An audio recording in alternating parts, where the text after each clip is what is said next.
কঠিন হাসরের দিনে বেহেশতে যাবে না নবী উম্মত বিনে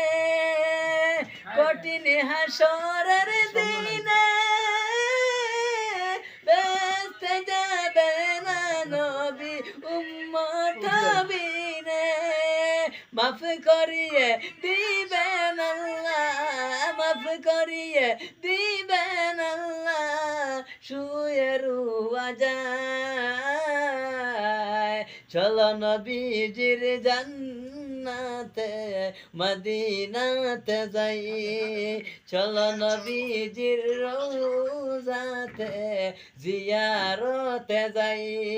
নবীজির গুলামের মাওলাজির গুলামের কোনো চিন্তা নাই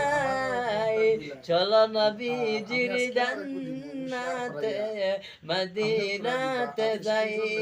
চলো নবীজির রওজাতে জিয়ারতে যাই।